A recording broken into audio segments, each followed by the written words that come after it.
Hello friends, જય શ્રી કૃષ્ણ. તો આપણે જેવી મીઠાઈ બહાર મળે ને એવી જ આજે ઘરે બનાવીશું. તો આપણે બહાર આ મીઠાઈ લેવા જઈએ તો બહુ મોંઘી પડે છે અને ઘરે આપણે એકદમ ઓછા ખર્ચમાં બની જાય છે. તો પહેલાં આપણે અડધા કપ જેટલા કાજુ લીધા છે. તો કાજુને આપણે એક દિવસ પહેલાં ફ્રીઝરમાં મૂકી દેવાના અને ફ્રીઝરમાં મૂકી દેશો ને એટલે કાજુ એકદમ સરસ ઠંડા થઈ જશે અને પછી આપણે તેને ક્રશ કરીશું ને તો એકદમ સરસ ક્રશ થઈ જશે. તો તમે જોઈ શકો છો કે આપણા કાજુનો એકદમ સરસ ક્રશ તૈયાર થઈ ગયો છે. તો જે કાજુ પીસ્યા ને તેનો પેસ્ટ નથી બન્યો, એકદમ છૂટો પાવડર બની ગયો છે. તો આપણે આ રીતનું જ ક્રશ કરવાનો છે અને કાજુના ક્રશને આપણે એક બાઉલમાં લઈ લેવાનું અને તે જ જારમાં આપણે 1 કપ ડ્રાય કોકોનટ લેવાનું છે અને તેને પણ આપણે ફ્રીઝરમાં મૂકીને લેવાનું, જેથી ટોપરામાં રહેલું તેલ હોય ને તે પણ છૂટું ના પડે. તો તેને પણ આપણે કાજુની જેમ જ ક્રશ કરી લેવાનું. તો તે પણ એકદમ સરસ ફાઇન ક્રશ થઈ ગયું છે. તો તેને પણ આપણે કાજુ ભેગું ઉમેરી દેવાનું. તો તે જ મિક્સરની જારમાં આપણે અડધા કપ જેટલી ખાંડ નાખવાની છે. તો એક પણ કણી ન રહેવી પડે અને એકદમ ફાઇન પાવડર બનાવી લેવાનો છે. તો તે પણ આપણો તૈયાર થઈ ગયો છે. તો તેને પણ આપણે કાજુ અને ડ્રાય કોકોનટ ભેગું ઉમેરી દેવાનું અને પછી પોણો કપ આપણે મિલ્ક પાવડર લેવાનો છે અને તે ઉમેરી દેવાનો અને ટેસ્ટ અકોર્ડિંગ આપણે એલચીનો પાવડર ઉમેરીશું. અને તમારી પાસે રેડી પાવડર ન હોય ને તો તમે જ્યારે ખાંડ પીશો ને ત્યારે 2 થી 3 એલચીના દાણા ઉમેરી દેવા. તો આ બધું જ આપણે મિક્સ કરી લેવાનું છે અને અહીં આપણે અડધા કપ જેટલું દૂધ લીધું છે અને જોઈતા પ્રમાણમાં ઉમેરીશું. તો પહેલાં આપણે 2 થી 3 ચમચી જેટલું દૂધ ઉમેરવું અને પછી આપણે મિક્સ કરી લેવાનું. જે રીતે લોટ બાંધતા હોય ને તે રીતે જ કરી લેવાનું. તો દૂધ નાખવાની ઉતાવળ નહીં કરવાની અને આપણે ખાંડ નાખી હોય ને એના પછી થોડું દૂધ નાખીએ ને એટલે ડો થોડું ઢીલું પડે જ તે, એટલે દૂધ આપણે પહેલાંથી વધારે નહીં નાખવાનું. તો મિક્સ કરતું જવાનું અને તમને એમ લાગે ને કે હવે મિક્સ નથી થતું તો જ દૂધ ઉમેરવાનું. તો આ આપણું એકદમ ડોની કન્સિસ્ટન્સીમાં આવી ગયું છે. તો દૂધ તમે જોઈ શકો છો કે આપણે થોડુંક જ યુઝ કર્યું છે. તો 4 થી 5 ચમચી જેટલા દૂધની જ જરૂર પડી હશે.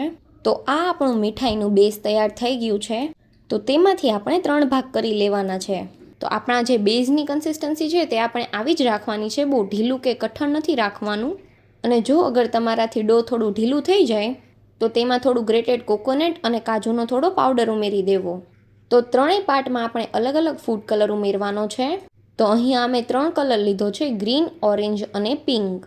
તો પિંક ફૂડ કલરની જગ્યાએ તમે રેડ લઈ શકો છો અને ઓરેન્જની જગ્યાએ તમે યલો પણ લઈ શકો છો. તો અમારી પાસે જે ઘરમાં અવેલેબલ હતા તે યુઝ કર્યા છે. તો ફૂડ કલરને આપણે ડોમાં સારી રીતે મિક્સ કરી લેવાનું છે. તો આપણે જ્યાં પિંક કલર બની ગયો ને એ રીતે પહેલાં બંને બી કરી લેવાના છે. તો આપણા ત્રણેય કલરફુલ ડો રેડી છે.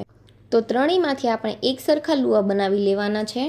તો આ રીતે આપણા બધા જ લુઆ તૈયાર થઈ ગયા છે. તો અહીં આપણે ઘી કે માવાની કોઈ પણ વસ્તુ નાખ્યા વગર જ મીઠાઈ બનાવીએ છીએ અને તો બી તમે જોઈ શકો છો કે હાથે બી બિલકુલ ચોંટતું નથી અને તેમાંથી પણ તોય તે ઘી જેવું રિલીઝ થયું છે. તો જે ડ્રાય કોકોનટ અને કાજુ હોય ને તેમાંથી થોડું તેલ છૂટું પડતું જ હોય છે. તો પહેલાં આપણે યલો કલરનો લુઓ લેવાનો છે. તો તેને થોડી નાની પૂરી જેવું વણી લેવાનું છે. તો આ આપણું વણાઈને તૈયાર થઈ ગયું છે.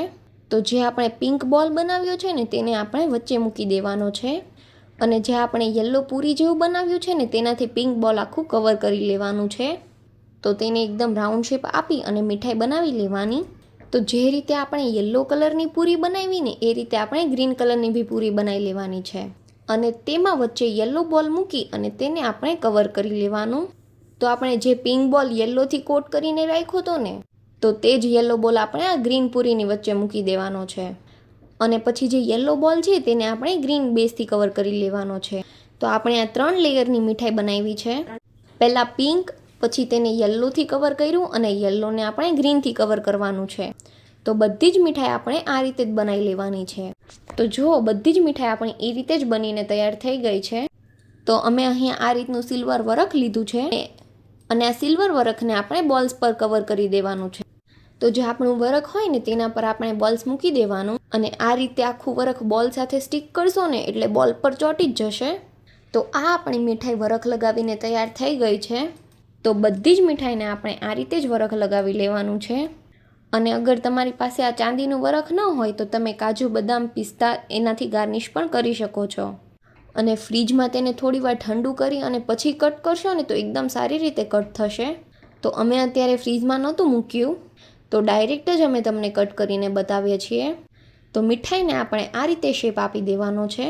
તો જે મજા આપણે તેને કટ કરીએ તો તમે જોઈ શકો છો કે એકદમ સરસ કલરફુલ મીઠાઈ બનીને તૈયાર થઈ ગઈ છે. તો બધી જ મીઠાઈ તમારે આ રીતે કટ કરી લેવાની. તો મીઠાઈ તમે 10થી 15 મિનિટ ઠંડી કરીને પછી કટ કરશો ને તો બહુ જ સારી રીતે કટ થઈ જશે. તો આપણી બધી જ મીઠાઈ કટ થઈને તૈયાર થઈ ગઈ છે. તો આ મીઠાઈ એકદમ એક્સપેન્સિવ અને બહારથી લાવ્યા હોય ને એવી જ લાગે. તો અમે આગળ બી એક મીઠાઈનો વિડીયો મૂક્યો છે અને તમે આ બધી મીઠાઈ આ વખતે ઘરે બનાવશો ને તો કોઈ પણ નહીં કીધું કે તમે મીઠાઈ ઘરે બનાવી છે. તો રેડીમેડ લાવ્યા હોય ને એવું જ લાગશે. અને તમને અમારી આ કલરફુલ મીઠાઈનો વિડીયો ગમ્યો હોય તો વિડીયોને લાઇક કરજો, શેર કરજો અને અમારી ચેનલને સબસ્ક્રાઈબ કરી દેજો. Thanks for watching.